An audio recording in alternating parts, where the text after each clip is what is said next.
You know that digital divide we've all been living with for years? Blue bubbles on one side, green bubbles on the other. Well, in India, that's all about to change. So the big question we're diving into today is this. How is one single partnership about to completely shake up the way millions of people text each other?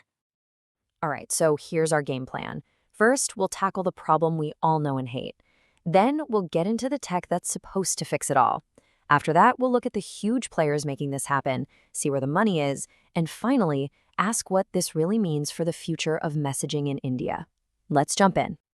Okay, first up, let's talk about something that drives pretty much every smartphone user a little bit crazy. I mean, who isn't, right? You know that feeling. You're in a group chat, things are going great, and then suddenly, the photos get all blurry, you can't see when someone's typing, and all the cool features just vanish. That whole frustrating gap between iPhones and Androids has been a real headache for a long, long time. Well, get this. For millions of people in India, it looks like a truce has finally been called. A massive shift is underway that could actually bridge this gap for good. So, what's the magic behind this? What technology is making it all possible? Well, this whole upgrade is built on a technology that's designed to leave old-school SMS in the dust, and it's called RCS. So, RCS stands for Rich Communication Services. The easiest way to think about it is as the official replacement for SMS. And what's kind of wild is that it's been around since 2007, designed to bring all the modern stuff we expect, like high-quality photos, read receipts, those little typing dots, right into your phone's default messaging app. And when you put them side by side, the difference is just night and day. With standard SMS, you're basically stuck in the early 2000s.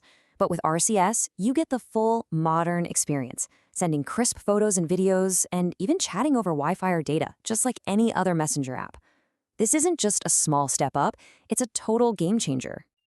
But here's the thing, technology on its own isn't enough. What's really kicking this into high gear is a massive partnership between two absolute giants who are teaming up to completely reshape the messaging world. And this is the headline right here. Reliance Jio is officially partnering with Apple to bring RCS support to iPhones, starting with the iOS 18 update. For years, Android phones have had RCS, but Apple was the big holdout. Their decision to finally jump on board is the one thing that unlocks this whole new era. And the scale we're talking about here is just mind-blowing. 494 million. Let that number sink in for a second. That's how many Geo subscribers are about to get access to this unified messaging experience. We're talking about nearly 500 million people who can finally text seamlessly between their iPhones and their friends' Androids. And let's be clear, this is a huge deal. Jio is officially the first telecom operator in India to make this happen on iPhones. They're really planting their flag as a pioneer here, pushing the entire industry forward and setting a totally new bar for what we should expect from our carriers.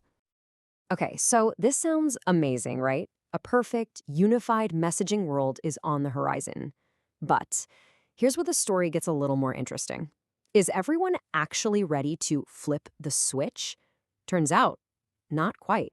Bharti Airtel, India's second largest telecom company, is actually pumping the brakes. They've raised some pretty serious concerns, pointing to the risk of a flood of unchecked spam and potential security issues. They're arguing that there aren't strong enough regulations in place yet, and they've even gone to the Telecom Regulatory Authority of India, or TRAI, to ask for more oversight. It's a really important reality check in this whole story. But while the carriers and regulators are figuring all that out, there's another group watching this very, very closely. Businesses. Because as cool as it is to fix our personal chats, the real money and the next big battlefield is in commercial messaging. Just take a look at this projection from Gartner. By 2028, it's predicted that WhatsApp and RCS together will own a massive 50% of India's entire commercial messaging market. We're talking about everything from bank alerts and flight updates to promotional offers. RCS is about to carve out a huge piece of that pie. And if you want to put a price tag on that opportunity, how about this? $544 million. That's the projected annual revenue from RCS business messaging alone in India by 2029. This isn't just a cool new feature, it's a massive new industry just waiting to happen. So where does all this leave us? What is the future of messaging in India actually going to look like? Are we heading toward this amazing unified experience? Or are we maybe just trading one set of problems for another? Well, the road ahead really seems to have three major stages. First, you've got user adoption. Will millions of people actually start using this? Second is business integration. How quickly will brands jump on this to create new interactive experiences? And third, and this might be the trickiest, is clearing those regulatory hurdles. Solving the very real spam and security issues that Airtel is worried about. And that really leaves us with this final question. RCS promises to bring a unified, seamless future to messaging in India, finally ending that whole green bubble drama. But like with any huge technological shift, you have to wonder, is it going to conquer the chaos that exists today? Or, in the process of trying, is it just going to create a whole new kind of it? For more such blogs, reach out to www.multigan.in and be sure to like and subscribe to the Multigan YouTube channel.